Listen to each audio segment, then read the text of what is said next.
Salut à tous, c'est Stéphane et tu écoutes le podcast Le Switch. Aujourd'hui, je partage avec toi une interview d'entrepreneur.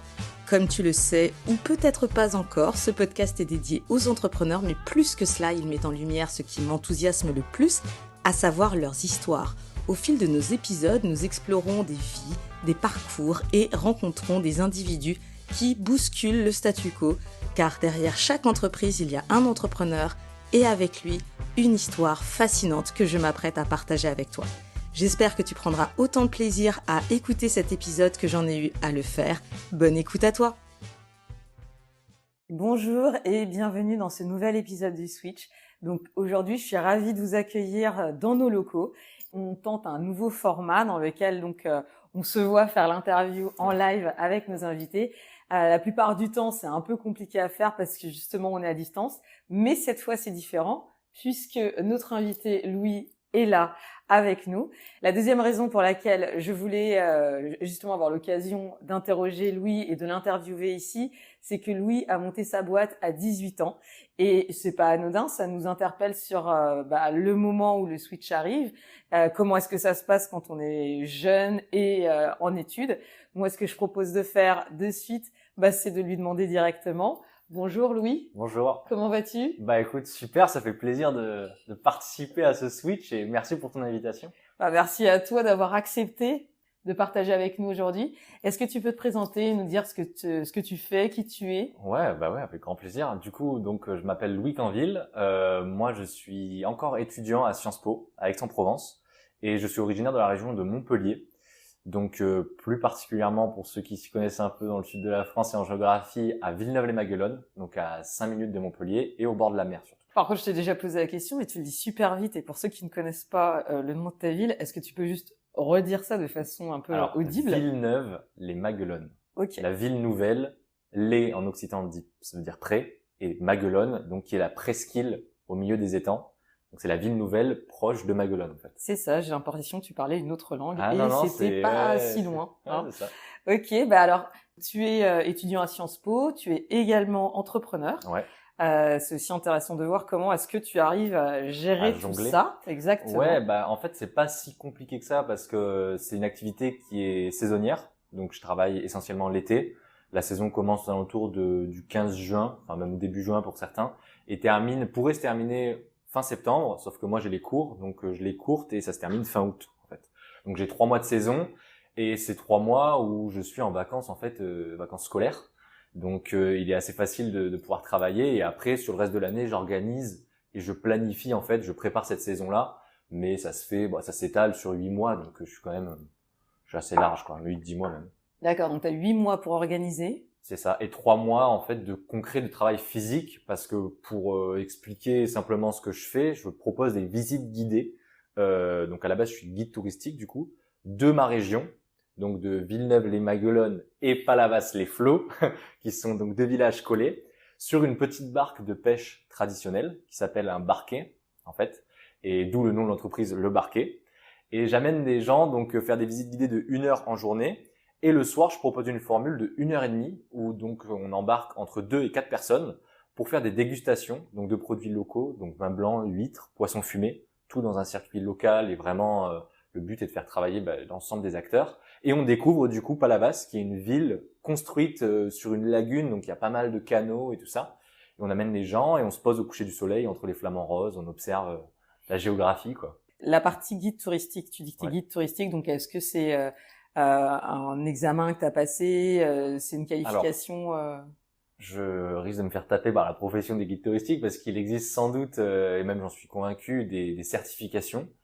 Pour ma part, je suis guide touristique autodidacte. Mon père et par sa famille sont implantés là-bas depuis, je crois qu'ils sont arrivés en 1990, tu vois, donc il y a un petit moment. Et on a vu le village évoluer, et puis forcément mon oncle est pêcheur là-bas, donc très implanté dans le tissu local.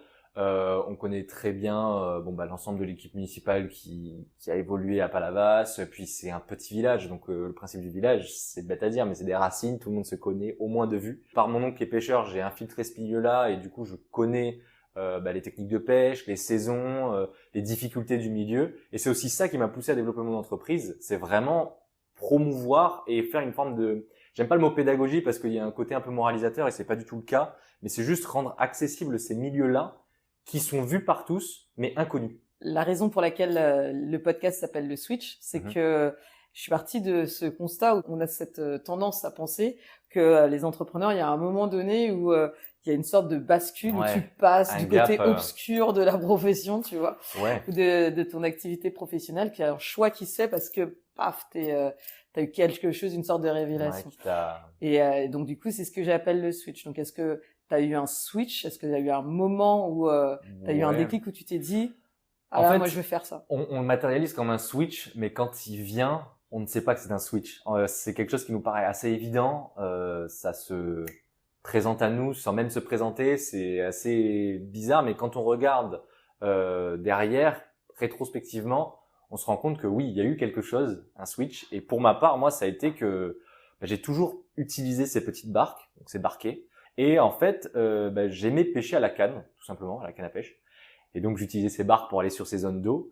Et puis, c'est un soir, avec mon frère, on se regarde, c'était un soir d'été, il faisait chaud, il faisait bon, les flamants roses autour, on est tout seul au milieu de cette étendue d'eau, on voit le soleil qui se couche. Et puis là, par habitude, on ne voyait plus la beauté, en fait, du lieu. On y allait vraiment pour se faire plaisir, pour pêcher. Mais quand on s'est arrêté ce soir-là, on a observé ce qu'il y avait autour de nous. On s'est dit, mais là, on est deux, on profite de ce moment-là. Enfin, c'est juste magnifique, c'est pas accessible aux gens. Et donc, de là, j'ai enclenché cette démarche de, ok, il faut l'amener aux gens d'une certaine façon pour continuer de le préserver, mais aussi avoir cet angle où j'arrive à le montrer de la meilleure des façons, quoi. Entre-temps, je suis parti en prépa. Et là, quand je me suis retrouvé dans 15 mètres carrés avec la grisaille parisienne, j'ai commencé à réfléchir. Et puis, il faut dire que j'ai quand même aussi une famille qui, à la base, entreprend quand même. Ça, je vais pas me cacher. Mon oncle est lui-même pêcheur, donc il fait tout de par ses mains.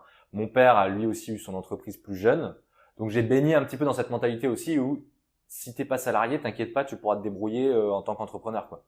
Justement, la thématique aujourd'hui, c'est le fait d'entreprendre à 18 ans. Donc ça veut dire que tu commences pratiquement ta vie professionnelle en montant ta boîte, en lançant ton activité d'entrepreneur.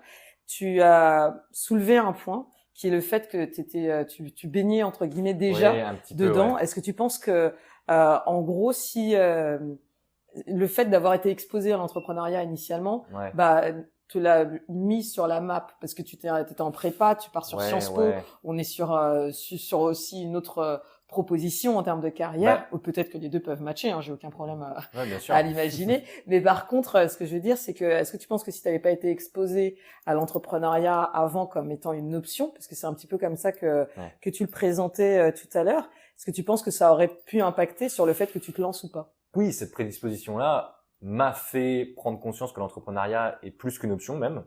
Mais après, il y a aussi ce côté où c'est pas parce qu'on n'est pas fils d'entrepreneur qu'on ne peut pas entreprendre. Loin de là. Si on a l'idée et la volonté, franchement, même plus que la volonté, j'ai envie de dire, c'est l'idée viendra après, quoi. Si on a envie d'être à son compte et de dépendre de personne, go, quoi. Ma motivation première est là quand même. C'est je veux, entre guillemets, ne plus dépendre de mes parents financièrement et puis faire quelque chose qui me plaît. J'ai eu l'occasion de faire des stages, j'ai eu l'occasion de travailler, du coup, d'être salarié. Et tout ça me conforte dans cette idée que c'est bien d'avoir un pied dans le salariat parce que c'est rassurant, mais être entrepreneur, il y a quand même une liberté qui est assez incroyable et à tout niveau. Enfin, après, il faut s'imposer un cadre, mais si tu fais rien, t'as rien aussi à la fin du mois. Mais c'est ce côté-là qui donne envie et qui fait que j'y suis allé, en fait. Et aussi jeune, surtout. T'as ce côté, tu récoltes ce que tu chasses. Exactement. Que j'entends en termes de challenge. Après, c'est vrai que la question que je t'ai posée était un peu biaisée dans le sens où c'est un peu, tu sais, la catégorie des et si. Oui. Donc tu peux pas vraiment savoir, c'est une sorte de monde parallèle si tu n'avais pas été exposé à l'entrepreneuriat. Est-ce que tu aurais quand même entrepris aussi jeune? Après, je pense que j'y serais venu. Mais peut-être pas aussi jeune. Mais peut-être pas aussi jeune. Ouais, j'y serais venu parce que c'est quand même des prédispositions, des caractères aussi, hein, sincèrement. Tout le monde ne peut pas être entrepreneur. Tout le monde peut créer son entreprise, mais tout le monde ne peut pas être entrepreneur pour moi. Ça, c'est un constat qui est assez clair. On peut s'inscrire en 5 minutes, c'est fait. Bon, on paye 150 €, mais on devient auto-entrepreneur. Ok, on a sa boîte. Après, quelle est l'étape suivante, quoi? Donc, Ouais, j'y serais venu quand même. D'ailleurs, je fais le point sur le fait que c'est la pastille juste avant ton épisode. Ah bah voilà. Donc allez écouter la pastille tout à fait d'avant. D'accord. Voilà, je renvoie à la pastille d'avant qui élabore sur le sujet. Tu as dit quelque chose de quand même très intéressant qui était de dire justement que à partir du moment où tu as envie de le faire, après tu peux ton idée va venir et derrière tu vas construire autour. Je pense qu'il y a une volonté très forte d'être indépendant. La question c'était pas si ça arrivait, c'est comment est-ce que ça allait arriver. Parce que pour répondre, ça je te l'ai dit dès la première fois qu'on s'est parlé. Ça, je pense que c'est juste pas encore assumé. Aussi. Pourquoi c'est une problématique? Le fait, est-ce que c'est lié à de la légitimité, à de la... Il y a une question de légitimité dans tout ça. C'est ton syndrome de l'imposteur qui t'entoure. Bien sûr. Non, mais ça vient chez tout entrepreneur qui se lance au début. On se dit, mais... Qu'est-ce que je fous là? Ouais, mais au-delà de ça, qui je suis en fait pour faire ça? Pour qui je me prends entre guillemets? Bien sûr. Et puis après, il y a le cercle familial qui vient vous faire que vous vous questionnez quand même. Souvent, c'est les personnes les plus proches et en qui vous avez placé énormément de confiance qui vont dire mais t'es sûr de ce que tu fais, tu crois que tu pourras en vivre, mais qui tu es pour faire ça? Et c'est là que le questionnement vient aussi, et il est essentiel, hein, mais tout ce côté-là vient questionner une légitimité où après soit on se dit ok, certes pour l'instant je suis entre guillemets pas légitime à leurs yeux, mais je vais le devenir et c'est ma volonté d'être et de faire ça encore aujourd'hui. Oui, j'ai du mal à assumer. Puis en France, on est aussi dans ce côté où maintenant l'entrepreneuriat est, on peut entreprendre de façon décomplexée, mais c'est pas encore quelque chose comme aux États-Unis où lorsqu'on parle à quelqu'un, qu'on lui dit qu'on est entrepreneur, tout de suite, ouais, ok, d'accord, tu fais quoi, pourquoi, comment. Je pense que les Français, c'est pas du tout moralisateur, hein, mais il faut qu'on ait quand même ce déclic de se dire l'entrepreneuriat est un métier comme un autre, dans le sens où c'est pas, faut pas se cacher quand on est entrepreneur, quoi. Mais ça, je parle pour moi aussi là. Hein, je pense que c'est ça, parce que mais je rejoins ce que tu dis dans le sens où c'est pas nécessairement une option. Tu vois, par exemple, tu me dis que t'es dans ce sens-là, en Sciences Po, exactement. Et je pense que c'est pas nécessairement présenté comme tel. Non, je suis à Sciences Po. Je dis pas que Sciences Po ne nous prépare pas à l'entrepreneuriat. Il y a des masters qui sont professionnalisants. Mais il est vrai que dans les personnes que je côtoie autour de moi, à l'école, on est plus préparé au fonctionnariat, je dirais, qu'à l'entrepreneuriat. Bien sûr. Donc, de par ça déjà, rien que dans les conversations qu'on va avoir, on n'est pas poussé et en fait, on ne titille pas ce côté entrepreneur qu'on peut avoir et que beaucoup de gens ont, mais en réalité n'ont pas découvert encore ou n'ont pas été chatouillés. La question de l'enseignement, c'est normal que à Sciences Po, on te prépare potentiellement à rentrer dans des institutions. Tu vois, c'est pas non plus complètement incohérent. Par contre, ce qui est intéressant dans ce que tu soulèves, c'est que c'est pas quelque chose qui est nécessairement induit. On va pas te pousser ou te le présenter comme tel. Ça, c'est une option. C'est un choix que tu peux faire. La raison pour laquelle on te donne les clés pour y aller, si tu veux y aller. Mais après, on va pas te dire, on va pas te le pousser, quoi. C'est ça. C'est là, t'en fais ce que tu veux, tu le prends ou pas, quoi. Par contre, toi, t'y as été et comme je disais, t'es parti dessus en même temps que tu partais aussi en études. Donc ça veut dire que tu as déjà monté un projet, tu as déjà une vision, tu as déjà une volonté de faire, t'as aussi une passion, une envie d'entreprendre. Après, ça, c'est surtout que j'ai un gros problème avec le temps, je pense aussi. Et c'est un peu un problème d'entrepreneur, je pense, hein, parce que c'est aussi ton problème, je crois. Mais c'est vrai que on a envie de tout faire. Enfin, pas de tout faire, mais je veux dire, dès qu'on a une idée, il suffit qu'on ait cette logique, ce mindset.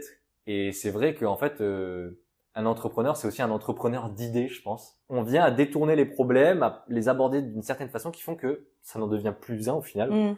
Après, ça apporte des avantages, mais aussi des inconvénients. Bien sûr, il y a toujours le revers de la médaille.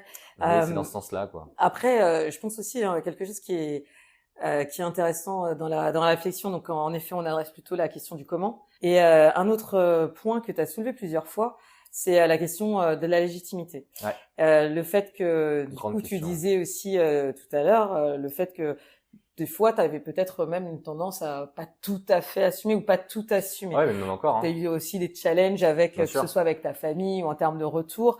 Et je pense que c'est clairement aussi pareil, le corollaire du fait d'entreprendre jeune, qui fait que du coup, t'es plus exposé au fait de dire, mais en fait, t'as rien vu, t'arrives, tu nous proposes des trucs. Et c'est toute la difficulté. Ça dépend de l'adulte qu'on a en face, en fait, parce qu'on est toujours considéré comme, on a l'âge de leurs enfants en fait. Donc quand on discute avec ces personnes-là, il y a un peu ce truc de ce côté un peu paternaliste.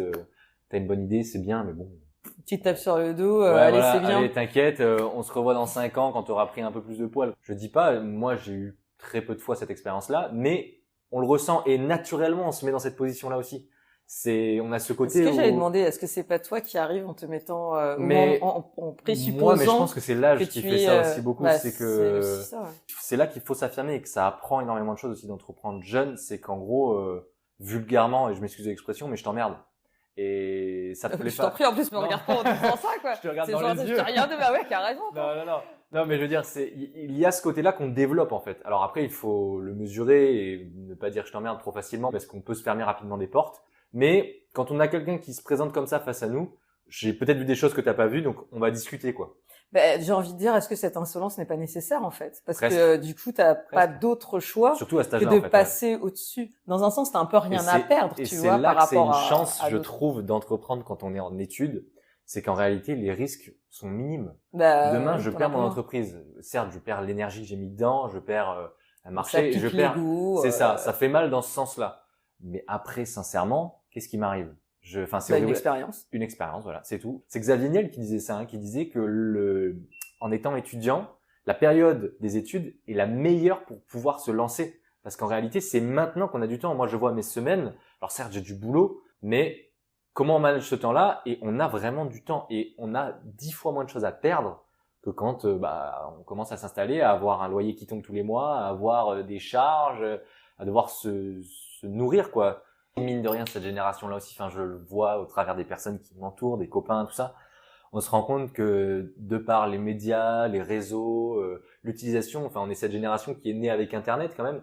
Et je pense que ta génération, c'était assez différent. Là, je vois la génération de mon père, il a entrepris parce que il n'a pas eu le choix pour le coup. Ouais, Internet est arrivé, j'étais vraiment petite, hein, je peux t'assurer que bien sûr, mais j'ai eu un téléphone. Oui, mais je veux dire, tu as eu le discours aussi, quand même. Et tout. Hein. Ouais, mais on t'a quand même bassiné avec ce discours. Et je suis sûr qu'on t'a dit la vie parfaite sera d'être salarié dans une grosse boîte avec oui, bien sûr. Un gros salaire, famille, voilà. Il y a ce Après, truc-là qui est moi, justement, présent quand même. Comme tu le sais, j'avais interrogé Yacine dans la tête d'un CEO avec qui on parlait justement de ça et qui rappelait ce chiffre comme assez intéressant qui m'a marqué en fait pendant l'interview, qui était que tu as 88% des gens qui sont salariés en fait. C'est ça. Donc c'est vraiment une grosse majorité de la population. Ouais. Là, tu es en train de parler du fait que tu entreprends en même temps que tu fais tes études, tu peux aussi entreprendre en même temps que tu es salarié. Complètement. Tu peux avoir différentes activités. C'est là qu'on vient à créer aussi ce parachute que moi j'ai en tant qu'étudiant. Voilà. Et donc moi, quand je t'entends parler, quand je te vois parler, et la raison pour laquelle je trouve que c'est assez intéressant d'avoir ton témoignage, c'est que on voit beaucoup de gens, et je m'en suis rendu compte moi-même dans mon activité, des gens qui transitionnent, qui ont fait une première carrière et qui disent non mais c'était pas du tout ce que je voulais faire, ou j'ai fait fausse route, j'ai fait ces études-là, mais en fait laisse tomber, je suis complètement sur autre chose, ou ça ne débouchait pas sur un job à la fin, etc. Donc t'as des choix par dépit, des errances, des transitions, d'autres qui découvrent justement cette mission de vie ou cette motivation. On est dans un cadre en fait. C'est ça le truc. C'est ça qui, de par notre existence, notre naissance, on est dans une famille qui a un certain cadre, une certaine façon de penser. Et en fait, c'est quand on sort de ce cadre qu'on en prend conscience déjà, et surtout qu'on voit les différents angles d'attaque de la vie. C'est ça. Un exemple simple. Mon cousin, de qui je suis très proche, il a voulu faire pilote. Quand il est arrivé sur le marché, on lui a dit, écoute, on cherche des pilotes et tout, mais il faut que tu ailles absolument faire de la ligne. Pilote de ligne, ça paye, c'est le moment, vas-y, fonce. Lui, il a fait ses études de pilote, il écoutait ça, mais il s'est dit, mais j'ai pas envie d'être pilote de ligne. C'est pas la façon dont il aime voler. Aujourd'hui, il est pilote agricole, d'ailleurs, c'est grâce à lui qu'on a moins de moustiques dans ma région. Il est sorti du cadre, en fait. Et aujourd'hui, il est hyper épanoui dans ce qu'il fait, tu vois. Typiquement, là, tu vois, moi, donc, j'ai lancé ma structure, le Barquet. J'ai d'autres projets pour l'été, mais j'ai aussi cette envie, j'ai toujours aimé les huîtres. J'ai toujours aimé ça. Et là, d'avoir mis un pied dans l'entrepreneuriat me fait dire que je vais être ostréiculteur. Et pourtant, je suis en études à Sciences Po. Ah, mais il n'y a pas du tout d'antinomie. Oui, il n'y a pas d'antinomie. Mais quand tu dis ça à quelqu'un, proche, pas proche ou quoi, tu te regardes avec des yeux, tu te dis, mais qu'est-ce qu'il fait lui? Il a Sciences Po, le mec. Entre guillemets, la voie peut être tracée. Mais toi, c'est ton cadre. T'as déjà dit, je t'emmerde il y a un moment. Voilà, mais pourquoi il va aller se faire chier, entre guillemets, aller faire des huîtres au milieu de l'étang en ciré, tu vois? Mais quand t'as goûté à cette possibilité d'aller voir ailleurs, en fait, putain, mais tu peux pas revenir en arrière et te Ouais. dire, je me remets dans le cadre. T'es conscient du cadre, mais c'est vraiment dur d'y rentrer. C'est ça. Eh ben, tu sais que tu viens de résumer Vas-y. la phrase de ma mère. Vas-y. La patate, Oui, la je la patate cuite ne redeviendra pas crue. Ouais. Voilà, c'est voilà. ça. Donc, une fois que tu l'as vu, c'est terminé. Tu peux plus ne plus c'est être. dur de rentrer dedans, quoi. Ouais. Aussi, juste pour finir là-dessus, c'est vrai que il n'y a pas besoin non plus d'argent parce qu'on peut avoir cette idée de se dire ouais, bon, il a 22 ans, il s'est lancé à 18 ans, mais il y avait papa maman qui était derrière, c'est bon quoi, il craint rien entre guillemets quoi. Pas du tout. Enfin, sincèrement, si je m'étais pété la gueule, je l'aurais fait royalement et demain, j'ai pas de bac derrière quoi. Même scolairement, j'ai fait Sciences Po, j'ai passé un concours. Si j'avais pas eu le concours, mais c'était direction, je sais pas quoi, mais j'avais pas derrière la possibilité d'aller payer une école de co ou je ne sais quoi. Donc l'argent ne doit pas être un frein quand l'idée est vraiment derrière à motiver. En fait, si l'idée est forte, la volonté est forte, l'argent n'est même pas une question. Mais je pense que c'est ça, c'est que si la volonté est forte, l'idée, l'argent, C'est ça. ne seront pas la question. Puis à la base, de quoi t'as besoin pour monter une boîte? D'argent, Ouais. de temps et d'une idée. Ouais. En gros, c'est les 3 éléments. Et en fait, tu te rends compte que quand les personnes lancent leur boîte, t'as jamais les 3 en même temps. T'as jamais le 3. Mais si juste t'as cette motivation de le faire, t'as ce kiff, t'as cette passion, si il y a un truc vraiment qui t'anime, bah en fait, tu vas pouvoir être en mesure d'aller les chercher. C'est ça. Tu vas aller chercher l'idée. Et c'est là que la volonté de comment. vient cimenter en fait. Exactement. Et tu ne peux pas avancer, tu ne peux pas rendre ta boîte viable ou la faire fonctionner si t'as pas la volonté de le faire. Et ça, tu peux pas le chercher ailleurs. C'est ça. Et du coup, que ce soit le temps, tu peux t'en faire, l'argent, tu peux en trouver, tu peux en emprunter, tu peux justement générer, puisque le job de l'entrepreneur, c'est justement de créer de la valeur, ou de trouver le moyen de faire de l'argent. C'est comme ça, c'est le principe du business. Et derrière l'idée, par exemple, tu peux ne pas avoir une idée comme ça, mais par contre, tu sais que tu vois exactement ce que tu es en train de nous dire entre deux. J'aime bien les huîtres, je commence à envisager un truc. Ce qui va se passer, c'est que tu vas répondre à la question comment, et dans le comment, l'idée arrivera. C'est moi, c'est ce que je trouve que tu mets bien en avant. La France, surtout, on a quand même des possibilités d'entreprendre à moindre coût. Enfin, créer son auto-entreprise, ça prend 5 minutes. Bon, certes, faut payer au bout de 5 minutes. Pour moins de 200 €, tu as ton entreprise en France et tu es capable d'exercer, de générer des revenus, de faire quelque chose. Et puis, tu as les micro-entreprises derrière. Et puis après, il y a tellement des possibilités. T'as un cadre qui te permet de le faire. C'est ça. Et facilement, sincèrement, en 5 minutes, t'es auto-entrepreneur. Tu vas sur Internet, c'est fait, quoi. Alors après, ça me prend un peu plus de temps sur les démarches administratives pour avoir ton ciré, le temps d'eux. Mais je veux dire, en 5 minutes, c'est fait, t'as fait ta partie et ça y est, quoi. Tu rentres dans le jeu. En effet, ce que tu disais au départ, tout le monde peut être entrepreneur. Donc, sur le papier, fondamentalement, et c'est ce que tu illustres là, c'est vrai qu'on a la possibilité d'avoir des statuts. Oui, mais c'est dans ce sens-là, en fait. C'est mettre en avant les possibilités. Mais après faire durer une boîte, le vrai challenge, c'est la next step, quoi. Bien sûr. C'était super intéressant de partager avec toi. Et j'espère que ça va aider les personnes qui nous regardent, les inspirer aussi, parce que justement, ceux qui veulent entreprendre, savoir les ressorts personnels, en plus des ressorts aussi. Surtout, ils sont pas seuls, ces gens-là. Enfin, c'est ça le message qu'il faut faire passer aussi, c'est que vraiment, vous n'êtes pas seuls, quoi. On est plusieurs fous, j'ai envie de dire, à avoir 50 000 idées qui émergent. C'est ça, les gens, on est plein. Voilà. Donc, en fait, c'est ce truc-là qu'il faut avoir en tête aussi. Vous n'êtes pas seuls. Vous n'êtes pas seuls. Eh ben, écoute, on va finir sur cette note parce que c'est exactement dans l'esprit du partage que tu as avec nous et que on a avec les personnes, soit qui nous regardent, soit qui nous écoutent. Et merci Louis. Merci à toi. Chers auditeurs, nous arrivons donc à la fin de cet épisode.